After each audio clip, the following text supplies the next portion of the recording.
All right, so are you ready to dive into Macbeth? Yeah, let's do it. I'm really excited about this one. This is a good one. Yeah. This is one of the big ones. So we are not just doing like here's the plot of Macbeth. We are really going deep Yeah. into the themes that make this play, relevant centuries after it was written. Mhm. Why is this story, about a Scottish general Right. still resonating with audiences today, hundreds of years later? Yeah. Why do we still care? Right. Let's find out. Yeah, what's so fascinating about Macbeth is it doesn't give you easy answers. Right. Like it really throws these just huge questions at you about ambition, Yeah. about fate, about guilt, the nature of reality itself. Mm-hmm. And I think it's so masterfully crafted that you're kind of forced to deal with those questions. Right. Like on a personal level, whether you want to or not. Yeah, and that's what makes it so good. Yeah. So let's start with Macbeth's ambition. Because, I think it's easy to kind of think of ambition in this really abstract way. Right. But Shakespeare is showing us how ambition is like a driving force. Yeah. It shapes every move that Macbeth makes. Yeah, it's like a virus in a way. Right. And so I always wonder, is he inherently bad, or is it the power that corrupts him? I think that's really the genius of Shakespeare is that we see Macbeth at the beginning and he is, capable of incredible courage and loyalty. He's a war hero. Right. He's the guy you want on your side, but then, ambition whispers in his ear and promises him power and glory. Right. You can almost imagine like a CEO today who's, maybe pushing boundaries, breaking some rules, Right. all for, success and money. Yeah, for the good of the company. Yeah, and you see how that thirst for more can like really twist even the most noble intentions. Right. Like in a way, it's almost like he's not even aware of what he's becoming. Right. He's just so focused on that. Yeah, he can't see the forest for the trees. Right. And then you add in those witches. Oh, the witches? And I mean, They're such a wild card. is it really their prophecy that sets him on this path, or was he destined to become a tyrant anyway? I think that's the question, right? Mhm. Like, are they supernatural beings who are, like dictating fate? Or are they just kind of these shadowy figures who are exploiting his darkness that's already there? Right. It's almost like they represent those, tempting voices we all have in our heads, Right. urging us to take the shortcut, even if it means like compromising our values. That's a really good point. Yeah. And what's really interesting to me too is Lady Macbeth. Oh, yeah.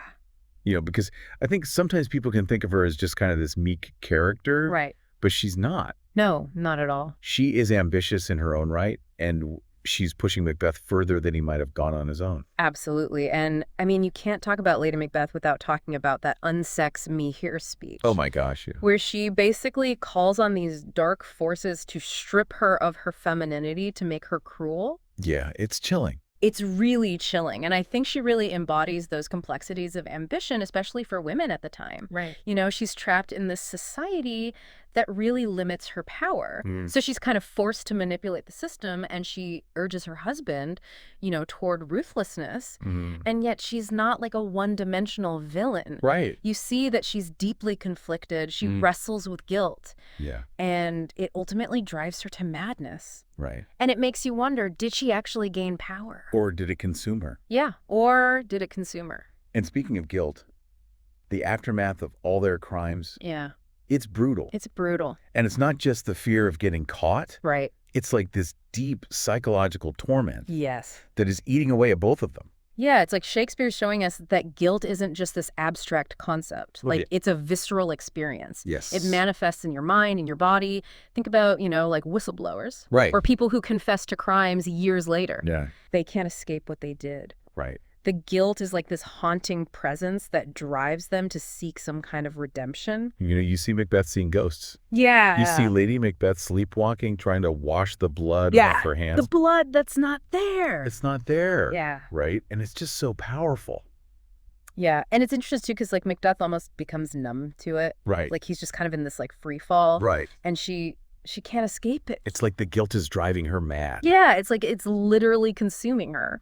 It's also striking to me how much deception plays a role in the play. Oh, absolutely. Like everyone's putting on a show. Yeah. They're hiding their true intentions behind, these masks of loyalty and virtue. And it really makes you think, Yeah. who can you really trust? It's like that theme of appearance versus reality, Right. which is so relevant for us today, especially in a world where you have like, curated social media profiles and, political spin. Yeah, it's And everywhere. it's everywhere. And I think Macbeth reminds us that things are not always what they seem.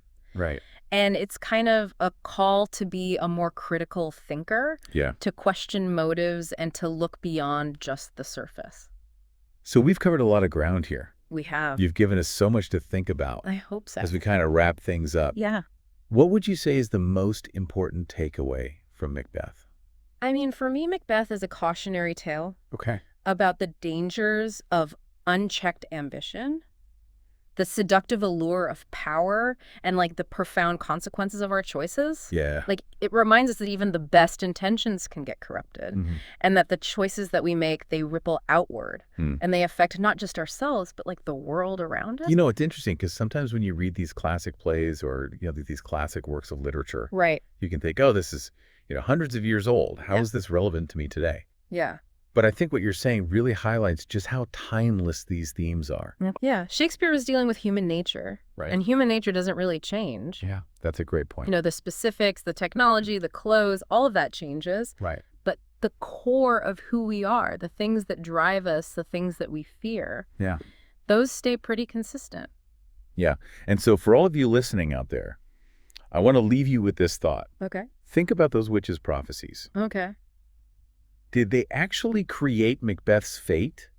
Or did they simply just reveal his true nature? Mm-hmm. How much control do we really have over our own destinies? That's a great question. And so I think, to keep exploring these questions, see where your own deep dive into Macbeth takes you.